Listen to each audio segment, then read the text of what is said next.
Good evening and welcome back to 31 Horror Nights. It's October 19th and tonight's movie is All My Friends Hate Me.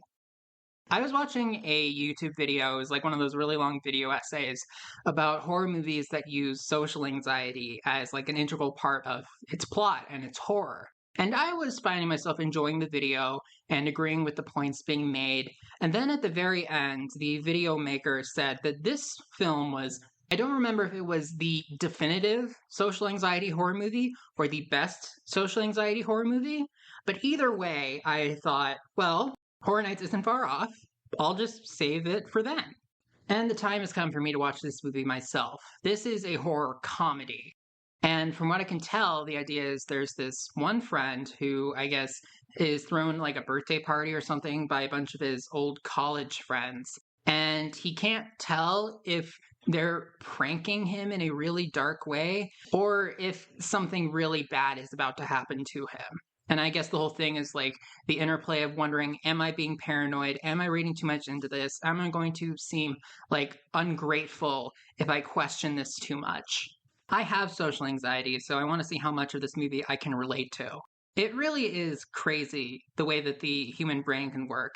I can definitely say that if I had to describe some of the things that I did in order to avoid just not being embarrassed for a few seconds, I would sound crazy, but it's part of the human experience. There's a reason why some of the most common fears are the dark, heights, serial killers, public speaking is right up there with those things that can kill you. From where I'm sitting, I feel like there's only two ways this movie could go. Either they actually are trying to do something criminal to him, and that's revealed at the very end of the movie, or it actually is all in his head and it all is just a prank bro, and he ends up doing something horrible because he fears for his own safety. Either way, the friends don't come out smelling like roses in the end. Let me go give it a watch and find out. It was really difficult for me to watch All My Friends Hate Me because for someone with social anxiety, this is a lot of my worst fears come to life. And I felt like the ending was really quick. I think I'm going to give this an 8 out of 10. I got the impression that this was like something criminal might be afoot because the trailer really showed off two pranks in this movie: the I'm about to kill you with a shotgun prank and the I'm running at you with an axe about to kill you with the axe prank. Which sounds so smart and funny as pranks, I know, but really, I think that the horror and torture that the main character experiences comes in little things, like little jabs, little looks. It's subtle, but it really does just compound on itself as the movie keeps going.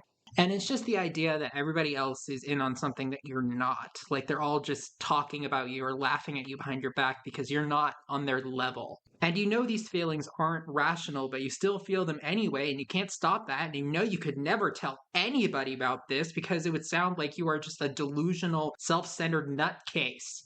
And throughout the movie, I was thinking, like, he should have taken this opportunity to be more direct and talk to them about it. But then, like, I'm thinking, if I was in the situation he was, would I want to do that? Unless the movie actually is going for like an unreliable narrator type of thing, you do see the other characters act very cold to him. You do hear the little digs. But these are friends that he hadn't seen in, I think they said 9 years. They were friends in college, and he is 31. And they invited him to this house and they planned all this stuff for him. It's easy to judge Pete in the situation with the way that he acts, but just the thought of being in that situation yourself is horrifying. That is why the ending that they went with was the cruelest ending they could have possibly done. It is the absolute worst case scenario, and it was really hard for me to watch. If you've ever wondered what it feels like to have social anxiety, this movie really does put you in those shoes. It's hard to watch, but that's kind of the point. Now I want to talk about some spoilers. Okay, I'm gonna get a little real with you. After I finished watching this movie, I went and watched the rest of that YouTube video I talked about at the beginning, and he started out saying all the things I was thinking, but then he said upon rewatching, and then he's listed an opinion that was very, very different from mine, and I actually felt like the voice starting up in my head. It was like, oh no, it's like, how could I be so wrong? Why couldn't I see this? Am I part of the problem? How could I possibly act like I know more about this movie than someone who saw it one more time than I did?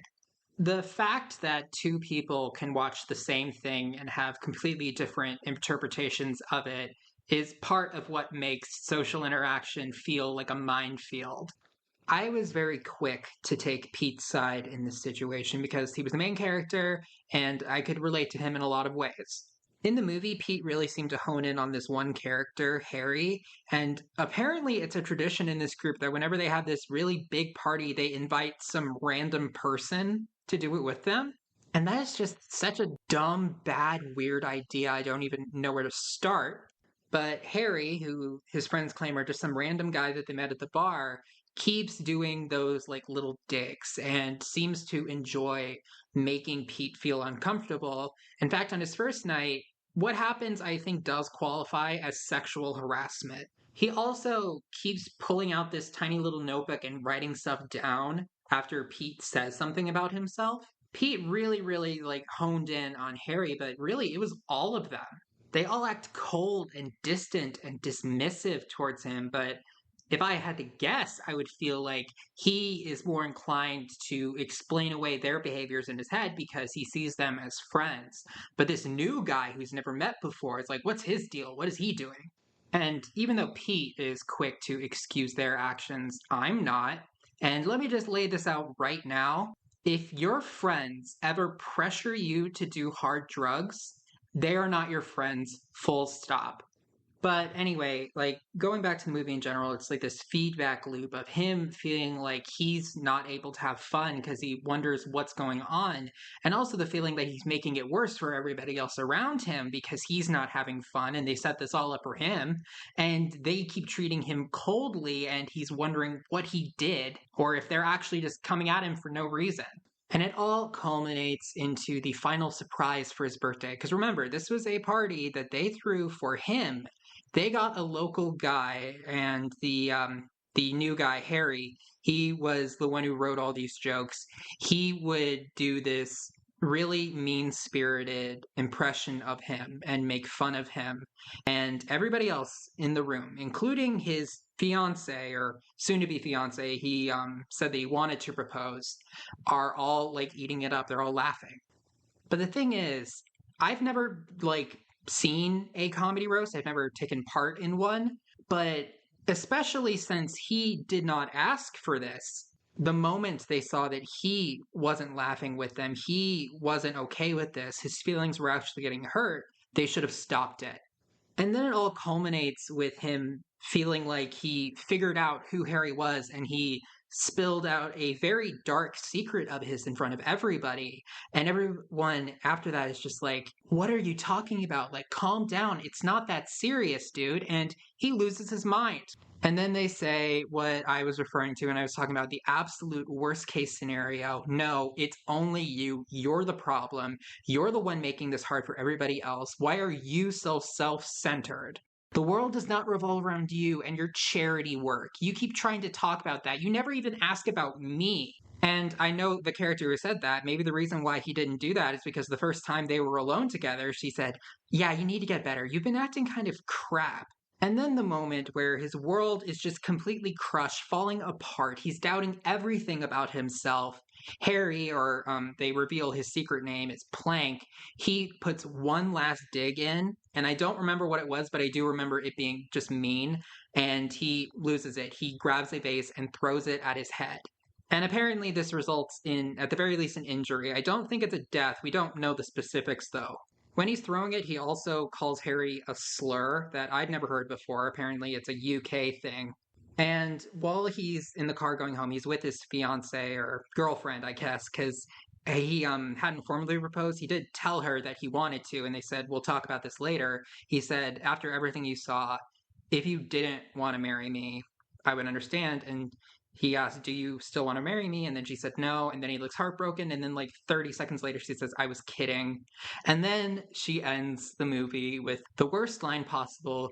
The problem with you is that you just can't take a joke. And you could see him just die on the inside. And the movie ends there, but I can only imagine that after that point, Pete would never, ever, ever talk about his feelings, stand up for himself, open up, or question if someone was being mean to him just to bully him ever again. He will just be a quiet, miserable doormat for the rest of his days. And everyone around is just sitting there thinking it's funny.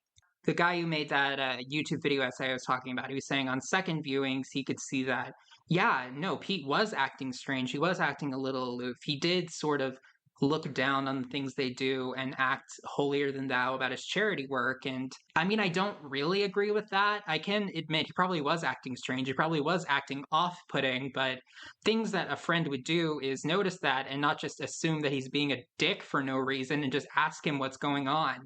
And the fact is, two things can be true at the same time. Yes, his friends were like talking down to him. They were treating him poorly. They were bullying him. They were dogpiling on him. And they were engaging in this weird, like, social gaslighting that made him question if he really is the problem after all. But I don't think it's because there was this big scheme to make him miserable.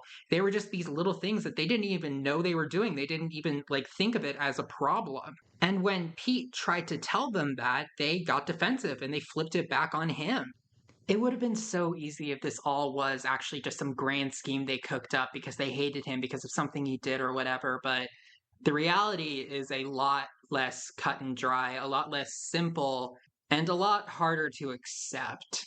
I think the truth of the matter is that Petey just did not belong in that group of friends anymore. He might have at some point, but clearly they've grown apart as people, and trying to actually coexist with them and blend in resulted in something horrible, and he was the only one who got the brunt of it. I don't think any of the other ones were affected by it. And I won't lie, after watching this movie, there was a part of me that never ever wanted to leave my room ever again. I can understand the horror comedy angle, but this movie was a little too real to be funny for me. But I could appreciate it in the social commentary it had. And that's about it for today. I'll see you tomorrow.